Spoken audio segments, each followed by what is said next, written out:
Hi, Andy Herringshaw with Piece of Prairie Organic Farm and Tractor Innovations.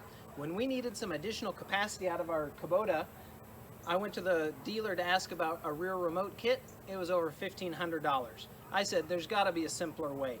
We've developed a simple diverter valve kit that we put together with all the hoses that you can install on your tractor in about 15 minutes.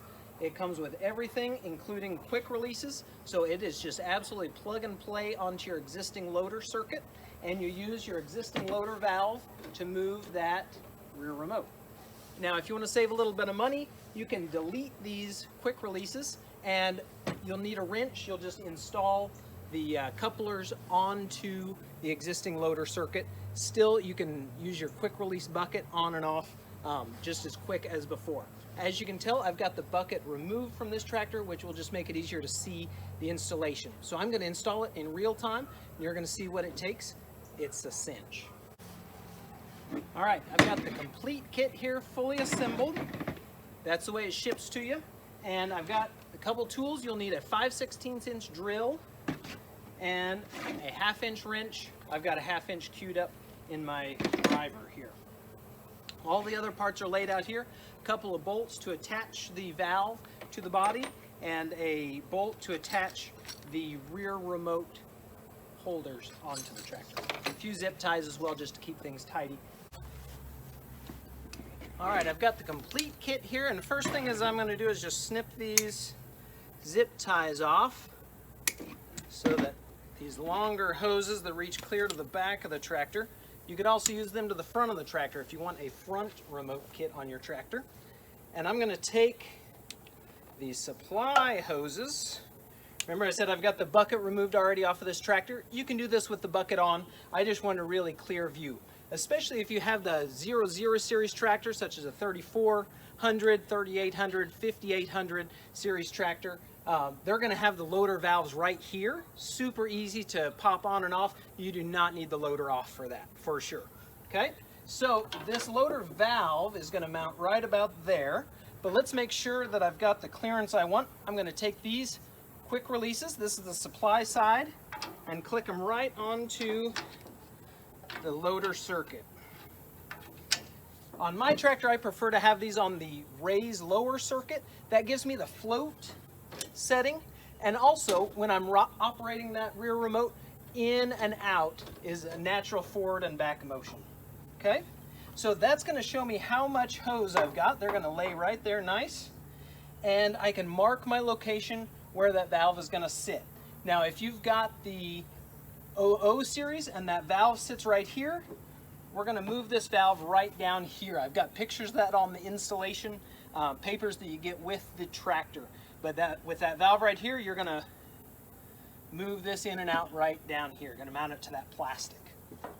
This is a 3540, the Grand Series, and so I prefer to mount it up here to this metal.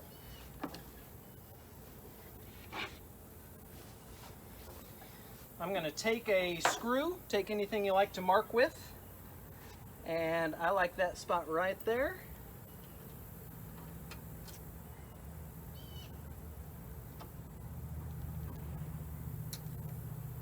All right, I've got a mark made. Now it's time to drill.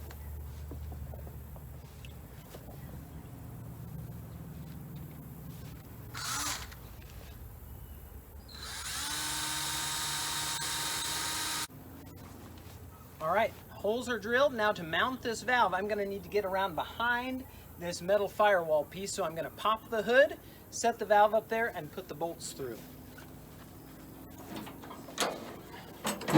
All right, it's time to put the bolts through. I've got the bolts sitting in the valve, ready to go in these holes. And on the Grand Series with this metal firewall, it is kind of tough to get the nuts behind there. So I've got the nut and the lock washer right there. I'm just going to take a little piece of tape and try to hold these together so that I don't drop anything. If they drop, no big deal. It just pops out the bottom of the tractor.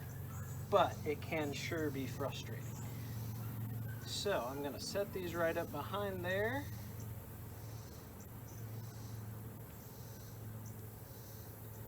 Keep the tape out of the way, but just hold those parts together until I can get the nut through them.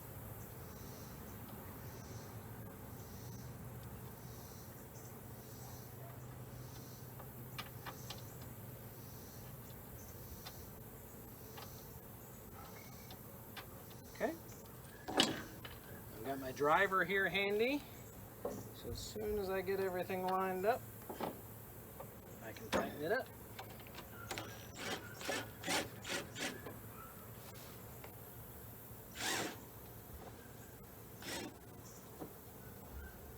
Okay, that one's ready to go. Slide that one through. Another nut and lock washer.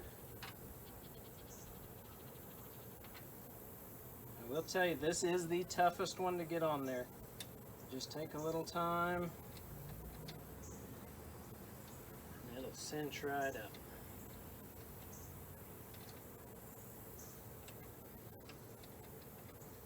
Okay, it's started, and there's not room for the driver on this one, so a 1/2-inch wrench will tighten that right up. Okay, we're firm there.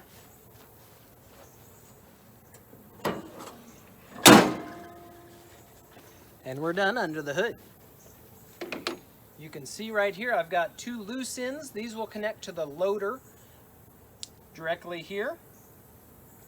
And I've still got blue and red here to connect to the dump circuit. These 2 longer hoses I'm ready to drop underneath the floor pan, pop them right up to the back, and we'll install the quick release breakaway couplers.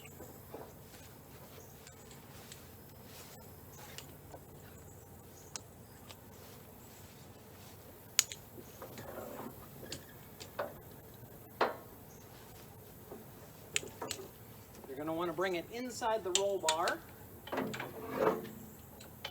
All right, on the back side of the tractor, all we've got to do is create the mounting spot for these 2 remotes to mount right here. Now these are the double acting breakaway clamps, so if you accidentally unhook an implement and it pulls too hard, boom, it's going to pop those hoses off before anything breaks. Okay, so we've got the Pioneer breakaway double clamp.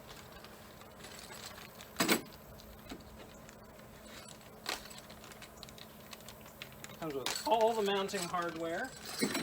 So the first thing we need to do is just find a hole. This is a Grand Series tractor, so it's got this little box back here, and it's got plenty of holes in the bottom.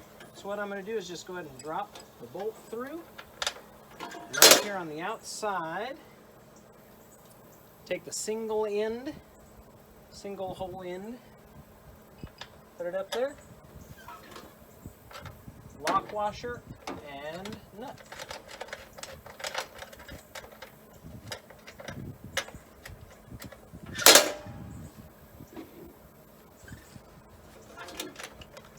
Half-inch wrench will cinch this up nicely.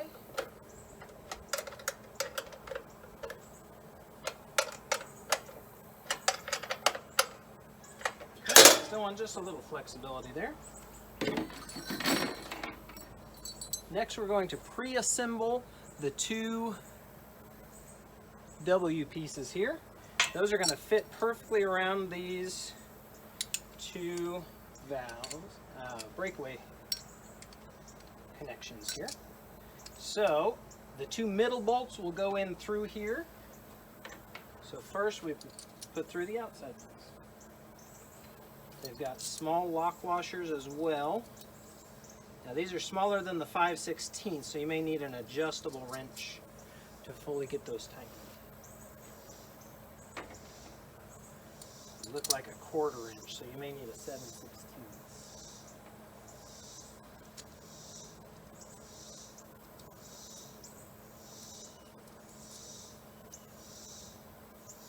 Okay. Once those are pre-assembled, it should sit right in those grooves and grip really tight. You do not want these moving forward and back, because when it's time to hook them up, all you got to do is come up and shove the clamp in there, shove the connection in. So now that these are pre-assembled, slide it onto that bracket. And we've got 2 more bolts with lock washers to secure it in place.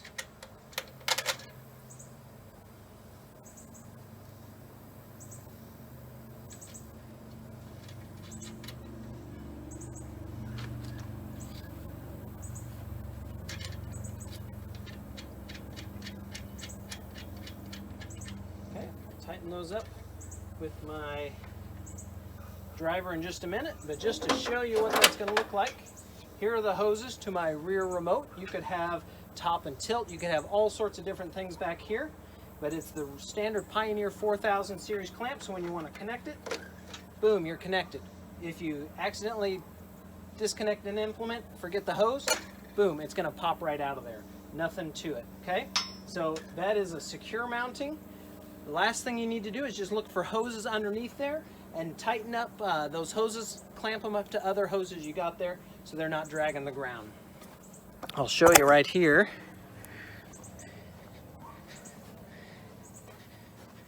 You can see there's a little bit of extra hose. That just allows for this to fit different size tractors, but we can really tuck that up neatly and use those zip ties to keep it up out of the way. Okay? That's really all there is to having rear remotes on your tractor. For the end of this video, I'll show you my rear remotes in action. I've got forks on the back, use it also for brush hog and all sorts of things. So I hope you get more capacity out of your Kubota with a rear remote kit. All right, it's time to hook up the hydraulic hoses. I'm going to install my loader, and even with this whole valve system installed, it's really exactly the same. We're just going to match up the colors from the female ends to the colors on the male ends. It's just as easy as it was before. So whites made up right there, yellows, and remember I connected my rear remote to the raise and lower circuit. I like that because I get the float and because it's a forward and back motion on the loader valve itself. Fully connected, now I just have to drive to connect it.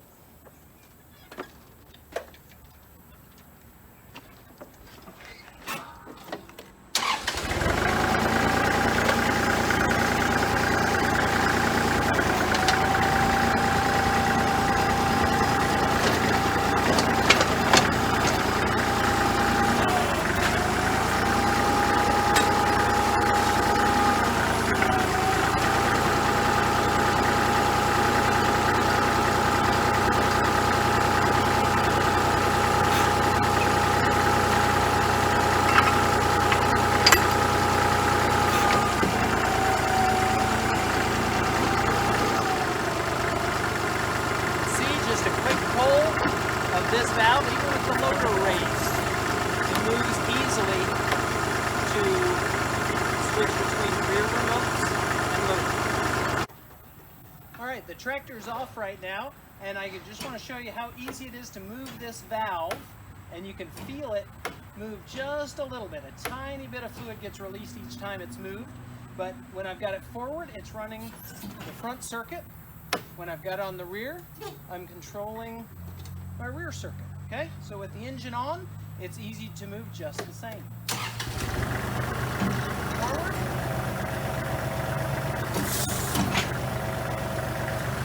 Ready to move the rear.